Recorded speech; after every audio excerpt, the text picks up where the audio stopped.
अभी अभी भारतीय जनता पार्टी की राष्ट्रीय कार्य समिति ने सर्वानुमत से एक फैसला लिया है कि श्री जगत प्रकाश नड्डा जी का कार्यकाल जून 2024 तक बढ़ाया जाएगा। जैसे आप सभी लोग जानते हैं, देश की सभी राजनीतिक दलों में शायद सबसे ज्यादा लोकतांत्रिक तरीके से चलने वाला दल अगर कोई है तो ये भारतीय जनता पार्टी है।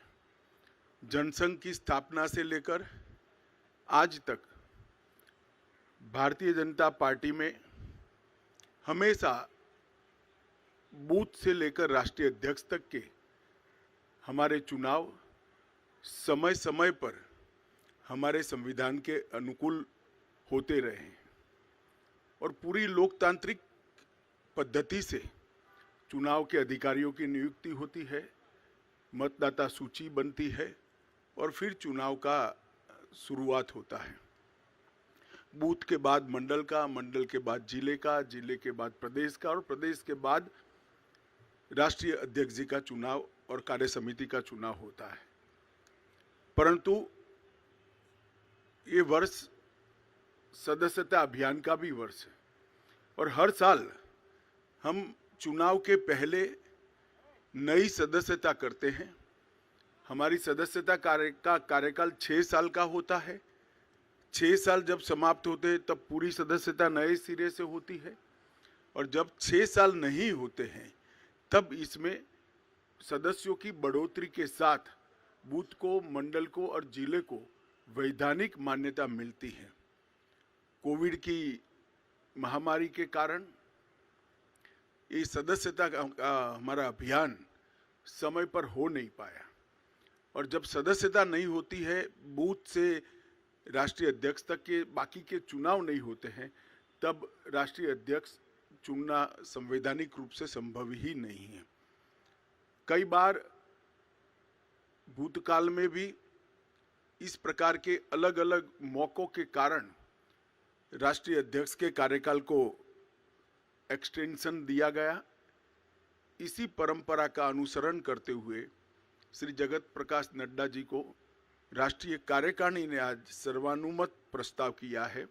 श्री राजनाथ सिंह जी ने इस प्रस्ताव को रखा और सभी भारतीय जनता पार्टी के सदस्यों ने इसको सहर्ष हर्ष ध्वनि के साथ सर्वानुमत से स्वीकार किया है कि जगत प्रकाश नड्डा जी को जून 2024 तक भारतीय जनता पार्टी के अध्यक्ष के रूप में इनके कार्यकाल को बढ़ोतरी की जाए। नड्डा जी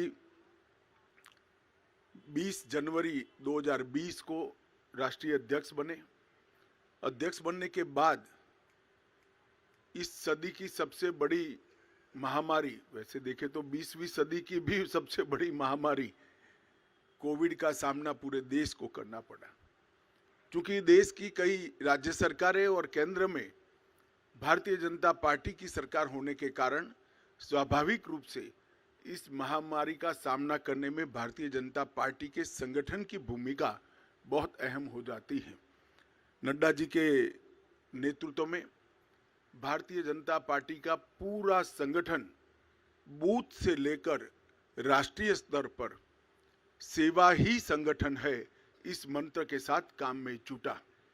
ढेर सारे गांवों में चाहे गरीबों के घर पे मदद पहुंचानी हो, अन्न पहुंचाना हो, जिनके कोविड के लक्षण देखे गए हैं उनको टेस्ट के लिए अस्पताल ले जाना हो, जिनका कोई नहीं था उनकी शुश्रूषा से लेकर अंतिम संस्कार तक सारे कोविड की महामारी की गतिरोध को पार करने में भारतीय जनता पार्टी के कार्यकर्ताओं ने बहुत महत्वपूर्ण भूमिका निभाई और नड्डा जी ने उस कठिन काल के अंदर एक वाइब्रेंसी के साथ संगठन को सेवा के काम में जोड़ा।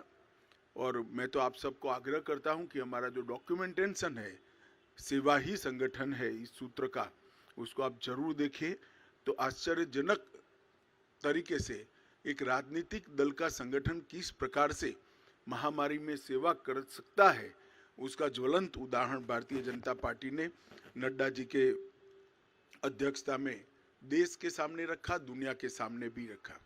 उनकी राष्ट्रीय अध्यक्षता में ही हमने बिहार में सबसे ज़्यादा स्ट्राइक रेट प्राप्त किया।